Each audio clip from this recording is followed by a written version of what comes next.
वास्तविक संत का मिलन हो जाए तो निश्चित उद्धार हो जाए। हम देखते हैं कि संत मिलन भी हो गया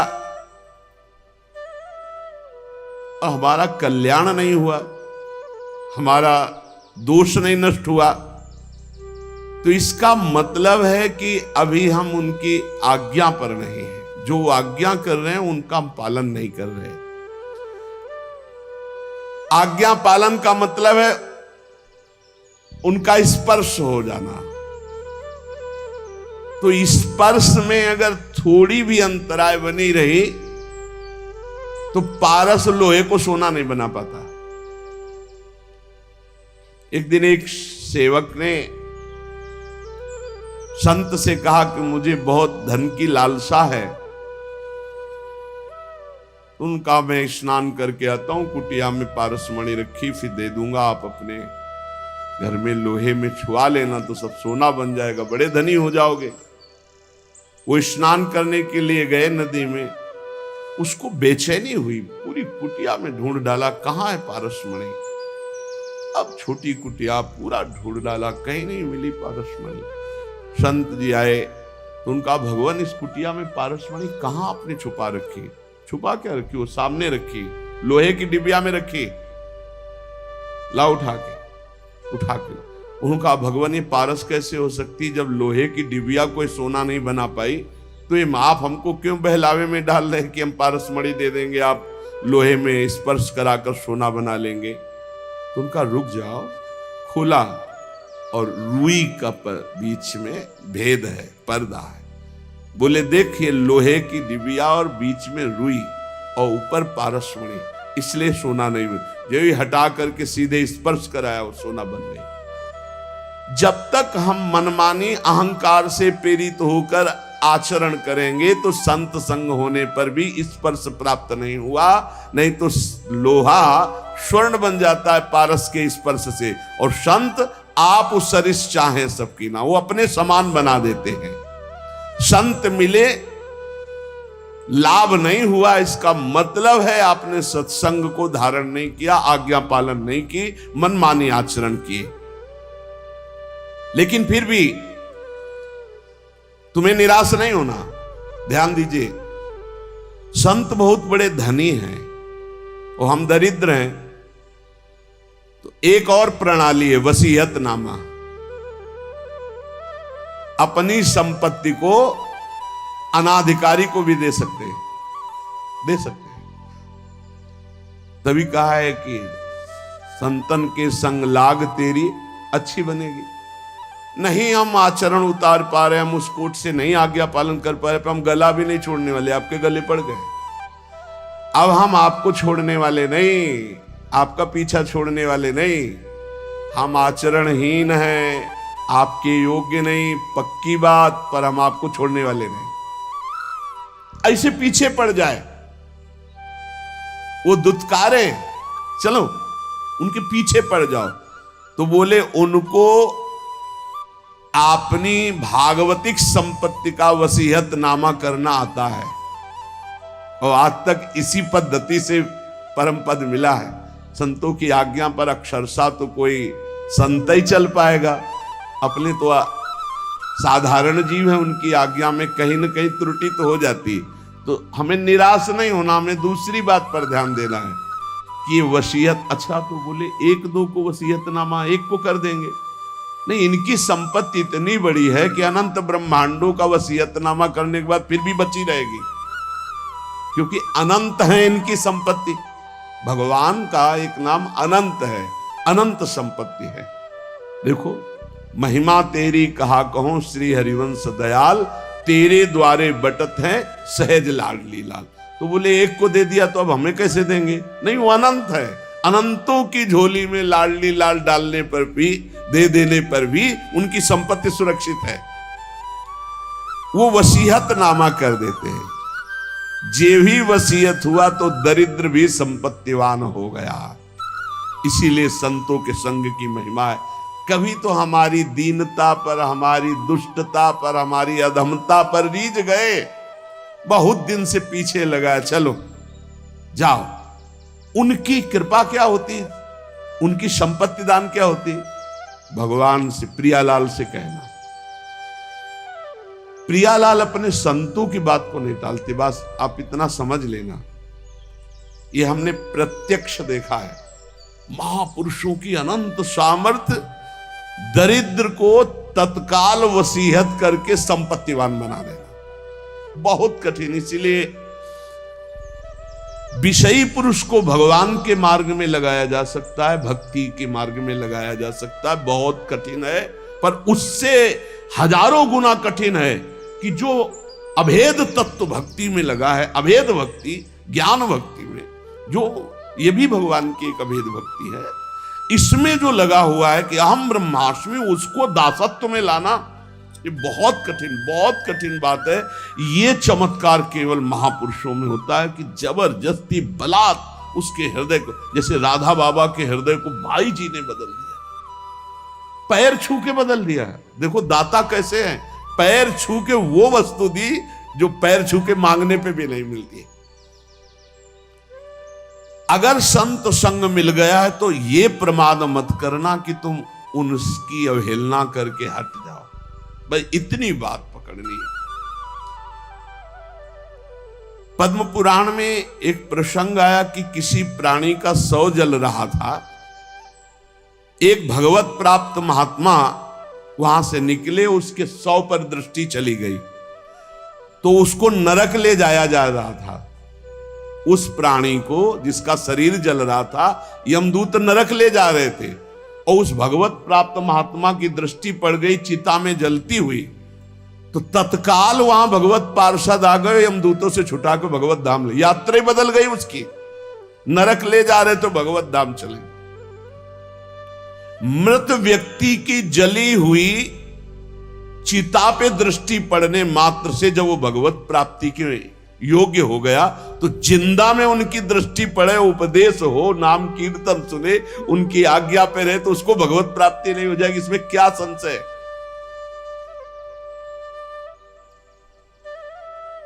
बड़े बड़े महापुरुष प्रसन्न रूप से यहां भ्रमण करते रहते हैं। ये धाम है, ब्रजभूमि है, आप जान नहीं सकते कौन किस कोटि का है। जहां लिखा हुआ है अवश्य में भोक्तव्यम कृतम कर्म शुभाशुभम, देख लो चमत्कार। भोगने ही नरक जा रहा था, उसकी चिता पे दृष्टि पड़ गई, रास्ता बदल गया, नरक का रास्ता छोड़ के भगवत धाम, भगवत पार्षद आए। जैसे नरक ले जा रहे थे यमदूत अजामिल को, संतों के संग से ही अपने बेटे का नाम नारायण रखा था, और नारायण पुकारा, यात्रा बदल गई, भगवत धाम चला गया। भगवान के वचन है अवश्य में भोक्तव्यम कृतम कर्म शुभाशुभ, बिना भोगे नहीं बचेगा जीव। पर संत दरस जिम पातक टरे, दर्शन मात्र से, संभाषण मात्र से, कर्मों को बिना भोगे हुए बिल्कुल सत्य विषय संत आपको भगवत प्राप्ति करा देगा। जो भगवान को प्राप्त संत है भगवत प्राप्ति करा दे, क्योंकि उनसे भगवान से बातचीत हो, भगवान से वो प्रार्थना करेंगे, तब वो सारा कार्य माफ भगवान ही करते हैं। योग माया पर्दा भगवान ही हटाते, पर प्रार्थना संत करते हैं। प्रार्थना हमें जब अगर संत जन मिल जाए तो भगवान से इस बात की करनी कि कभी इनसे हमारी विरति ना हो, कभी हम इनसे हटे ना। ये हमारे साथ अगर प्रतिकूल व्यवहार भी करे, कटु वचन भी बोले, तिरस्कार करे, हमें हटाएं तो भी नाम न दे, तो अंतिम तक बल जाएगी, पक्का बल जाएगी। जिस दिन वो करुणा में होंगे और उनकी दृष्टि पड़ेगी कि इसको हजारों बार दुत्कारा गया नहीं, इसका मतलब अब मुझे इसका ठेका लेना ही पड़ेगा, बस हो गया, उसी दिन हो गया। क्योंकि संतों का हृदय बहुत कोमल होता है, वो ऊपर से कठोरता का अभिनय मात्र करते हैं। संत हृदय नवनीत समाना, पर नवनीत में भी दोष कि निज परिताप द्रव्य नवनीता, तो इसलिए कहा कविन पर कहा ही न जाना। बोले संत का हृदय मक्खन जैसा होता है, बोले पर उस मक्खन दोष युक्त है, उसमें जब स्वयं ताप लगता है तब पिघलता है, और पर दुख द्रवै सो संत पुनीता, इसलिए कहा कविन पर काहे न जाना। तो जिस दिन वो तुम्हारे ऊपर दृष्टि पड़ी और देखा कि इसको 10 बार दुत्कारा पर ये गया नहीं, तो नीच से नीच व्यक्ति को भी परम पद प्रदान करने में समर्थ भगवान के प्रेमी जन। उपासक को चाहिए कि संत के शक्ति प्रयोग का इंतजार करे। संत के अंदर एक भागवतिक शक्ति होती है जो आपका परिवर्तन करती है। जैसे अपने सब लोग हैं, आप कौन सा ग्रंथ पढ़कर वैराग्य धारण किए हो? आप देखो, आपने कब सत असत का चिंतन किया है? सत असत का कब चिंतन किया? और उस सत असत के चिंतन से आपको तीव्र वैराग्य हुआ और आप संसार त्याग करके महान युद्ध करके फिर आप कुछ नहीं, ऐसे गोद में बैठे हो ऐसे आ गए। इसे शक्तिपात कहते हैं। संतों के हृदय में भागवतिक चिंतन से युक्त होकर जब संकल्प होता है, वो तुम्हारे राग का नाश कर देता है, तुम्हारे मोह का नाश कर देता है, तुम्हारे समस्त दोषों का नाश कर देता है। पर इसके लिए उनके हृदय में स्थान बनाना होगा, चाहे जैसे बनाओ, रो के गिड़गिड़ा के साधना करके उनके आसक्त होकर। कैसे? देहूती जी से कहते हैं कि जो आसक्ति संसार में बंधन का कारण वही संत महापुरुषों से हो जाती है तो मोक्ष का खुला हुआ द्वार बन जाती है। और ये पक्का जो भगवान की प्राप्ति करना चाहते हैं वो संत की आराधना में जरूर होंगे, और जो संत आराधक होंगे निश्चित भगवत प्राप्त होंगे। किसी के दुख पर दुखी हो जाना है संतों का स्वभाव होता है। ये जो है कि भगवान दुख देते हैं, मंगल विधान, ये अपने लिए सोचना है, लेकिन दूसरे को दुख पहुंच रहा है तो उसके दुख की निवृत्ति के लिए हमें शरीर से, मन से, वाणी से बिल्कुल तत्पर हो जाना है। हमने जो कुछ भी आज तक कार्य किए हैं वो सारे कर्म जमा हैं, संग्रहित हैं, एकत्रित हैं भगवान की बैंक में। एक एक चेष्टा विश्व में आप देख रहे हो, कोई गर्भई से कष्ट प्रदा रहा है, किसी को कितने बड़े बड़े कष्ट मिल रहे हैं, तो जो हमारे शास्त्रों में लिखा वो मिथ्या नहीं है, मिथ्या नहीं है। आप सत्य मानिए। आपका तो इतना भी ज्ञान नहीं कि गर्भ में आपको कष्ट मिला है, आप कहां याद कर सकते हैं? आपकी याददाश्त कहां इतनी जोर की है कि आपको 9 महीना गर्भ में रखा गया, कितना कष्ट पाया है। अब आप उसकी भी याद नहीं कर तो आप पूर्व जन्म की बात क्या जाने, आप नरक और स्वर्ग को कैसे जाने? ये हमारे शास्त्र हैं। अगर मानोगे तो बच जाओगे, नहीं मानोगे तो भोगना पड़ेगा। अच्छा, ये कुछ विधान ऐसा नहीं, अगर ऐसा हो कि अभी अभी ताजा ताजा हिसाब किताब मिले तो लोगों को विश्वास होने लगे, लेकिन एक एक केस जो है 10-10 साल चलता है, उसके बाद और दंड मिलता है तो सबके आंखों से ओझल मिलता है, आंखों के सामने तो मिलता नहीं कि देखो भाई इसने चोरी की थी तो ये दंड इसको चौराहे पे दिया जा रहा है, इसने अमुक तो ये दंड दिया जा रहा है, तब तो लोगों को विश्वास हो जाए। लेकिन दंड विधान होता है बहुत एकांत में, कोई देख नहीं पाता है। तो आप सोचो, ऐसे जो नरक स्वर्ग आदि हैं ये हमारे ब्रह्म ऋषियों द्वारा लिखे गए। जो भी तुम कार्य कर रहे हो वो एक भगवान के पास बैंक है, सबके वहां जमा हो रहे हैं। 2 प्रकार के कर्म होते हैं, पाप कर्म अशुभ, पुण्य कर्म शुभ। ये जितने जमा हुए हैं अनंत जन्मों से अभी तक वो आपके नाम में जमा है, उनको कहते हैं संचित कर्म। और जो ये नए कर्म कर रहे हो इनका नाम है क्रियमाण। और जो उस संचित कर्म से इस मानव देह में तुम्हें भोगने के लिए मिला है उसे कहते हैं प्रारब्ध। शास्त्रीय परिभाषा संचित, प्रारब्ध, क्रियमाण, ये 3 प्रकार के कर्म हैं और ये सबको भोगने ही पड़ते, पक्का भोगना पड़ता है। कब तक? जब तक अहंकार का नाश नहीं हो जाता। आवागमन का मूल हेतु अहंकार है, मैं करता हूं, ये भाव संत की कृपा से नष्ट। अहंकार का नाश सिर्फ संत की कृपा से होता है। तिनकी संगति रहते जाति कुल मद सब नंसई, संत संग कैसा करता है, जैसे चने को भून दे, फिर उसमें अंकुरण नहीं हो सकता। ऐसे इतना भुन जाता है सत्संगी कि उसमें अहम रह नहीं जाता। जैसे भुना हुआ बीज कभी अंकुरित नहीं होता, ऐसे ही संत संग से जो आपके नए कर्म हैं ये सब भुन गए। अब ये तुम्हें अगला जन्म नहीं देंगे। देखो, और जो पूर्व संचित गोदाम है, ज्ञानाग्निना सर्व कर्माणि भस्मसात कुरुते तथा, उनके द्वारा प्रदत्त ज्ञान को अपने अंदर जागृत करो, ज्ञानाग्नि जलाओ। ये ज्ञान अग्नि ही वहां पहुंचेगी और तुम्हारे सारे कर्मों को भस्म कर देगी। या समर्पण वृत्ति करो तो भगवान आग लगा देंगे। दो ही है, ज्ञानाग्नि सर्व कर्माणि भस्मसात कुरुते तथा। अगर उसको संचित को कोई भस्म कर सकता है तो दिव्य ज्ञान और या भगवान।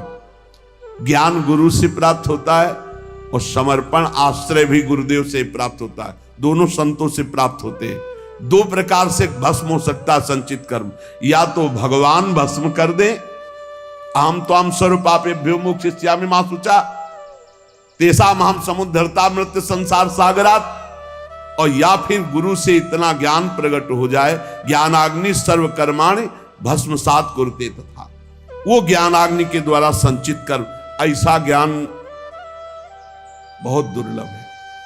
यहां देखो, जितनी जानकारी है उतना तो जीवन में उतार नहीं पा रहे आप लोग। कितनी जानकारी है आपको, बहुत जानकारी है, और जब गलत आचरण करने का संयोग बनता है तब तुम्हारी जानकारी सब खो जाती है। इसे ज्ञान नहीं कहते। ज्ञान तो उसी समय के लिए है जब असद आचरणों में मन जा रहा हो, उस समय आप बचा लो अपने आप को।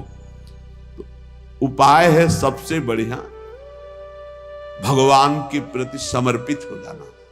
मत चित्ता सर्व दुर्गाणि मत प्रसादात तरिष्यति।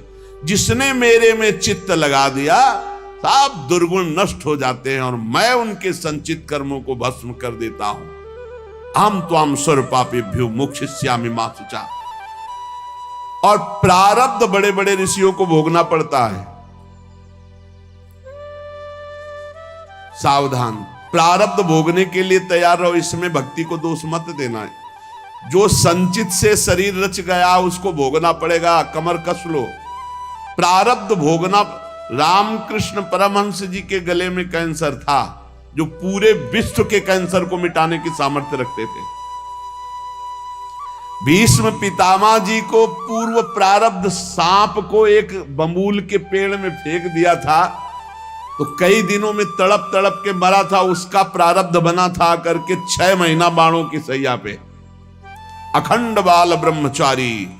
महाभागवतों में गणना है, 12 महाभागवतों में महावीर, संकल्प सिद्ध महापुरुष, 6 महीना बाणों की सैया पे। या तो बहुत विचित्र विचित्र। मत फंसो, बात सत्संग की सुनो। अवश्य प्रारब्ध भोगना पड़ता है। भागो मत किसी के पास कि हमें कोई जंतुर बना देगा, कोई आशीर्वाद दे देगा, किसी भी तरह से इस तरह से हम ठीक हो जाएंगे। ऐसा भाई नहीं है। अगर ऐसा होता तो बड़े बड़े सिद्धों को प्रारब्ध भोगना ना पड़ता।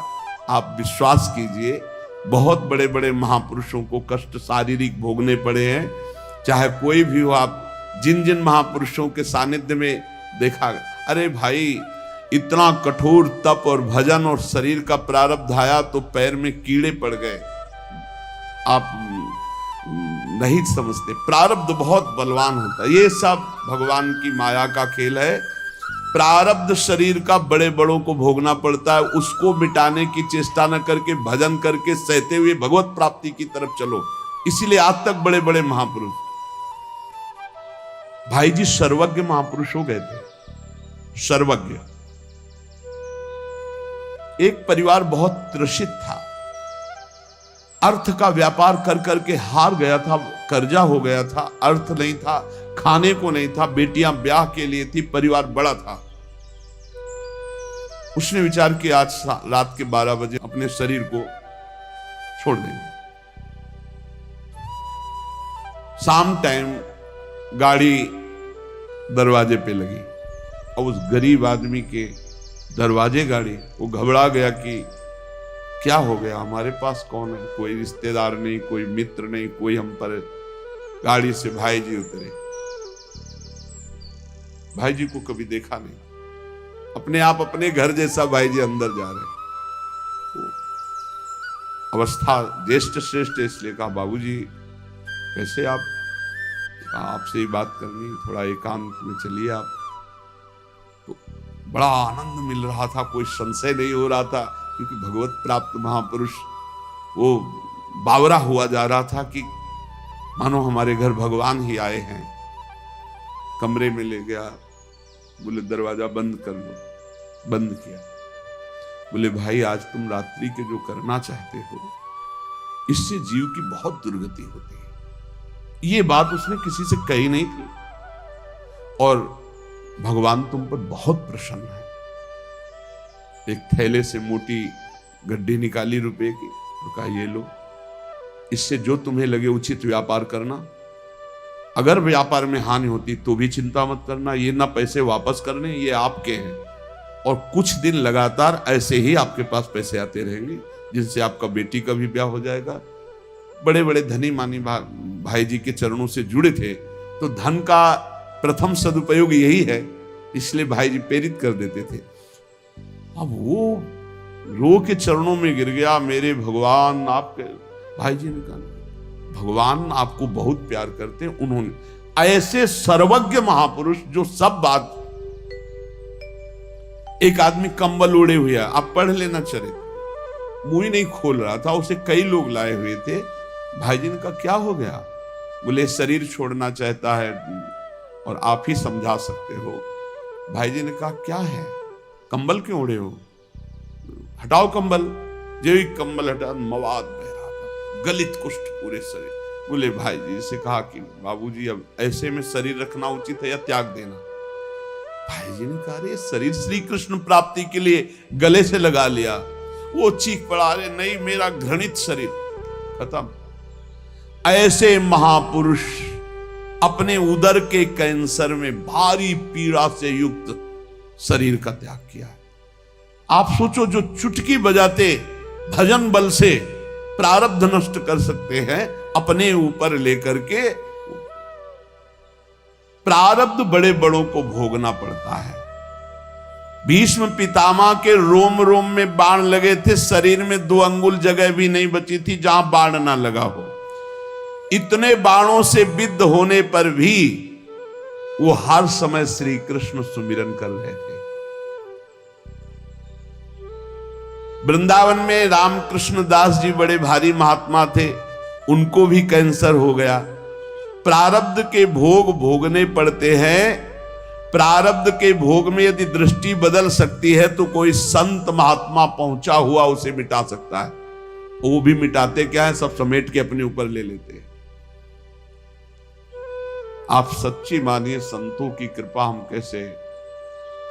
आपने कई बार सत्संग में सुना होगा, अपने ऊपर प्रारब्ध लेकर अपने पैर को कटवा दिया, लेकिन एक गरीब आदमी के कैंसर को अपने ऊपर लेकर मिटा दिया। ऐसे तो बहुत से संतों के चरित्र देखे गए। हम लोगों को चाहिए कि प्रारब्ध मिटाने की कोशिश न करके भजन करके भगवत प्राप्ति की चाह करें। भगवान सबके मन में ही बैठे हुए देख रहे हैं।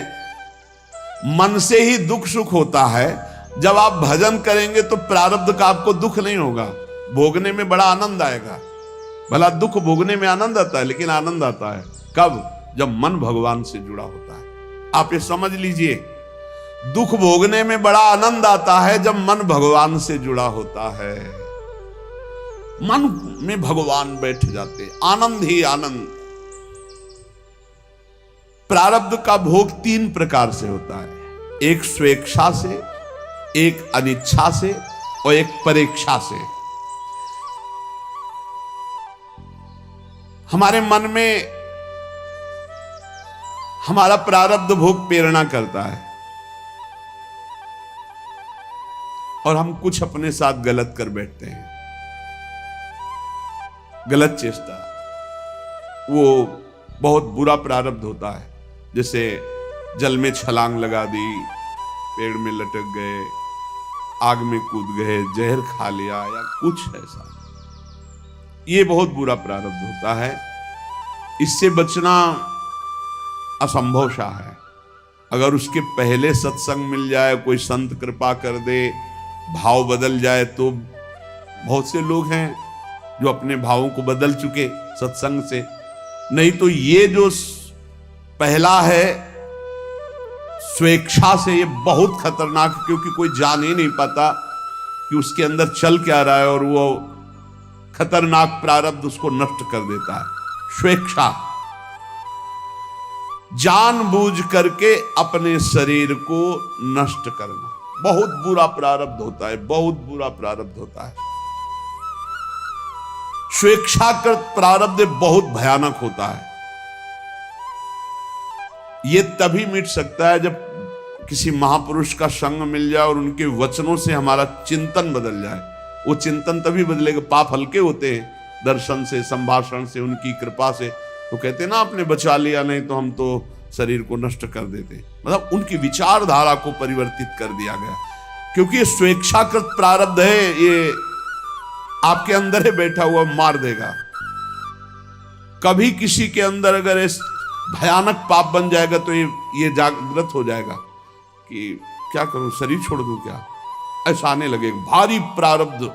ऐसी स्थिति में फौरन किसी संत महात्मा से मिलो और अपने मन की बात उनसे, जो आपकी बात सुन सके, वो आपको बहुत सीरियस ले सके, समझा सके, उनसे मिलो और अपने स्वेच्छा प्रारब्ध का नाश करा सकते हो। यदि उनकी बात में लग गए तो प्रारब्ध भी बदल सकता है। ये भगवान के प्रेमी जनों में बड़ी सामर्थ्य है।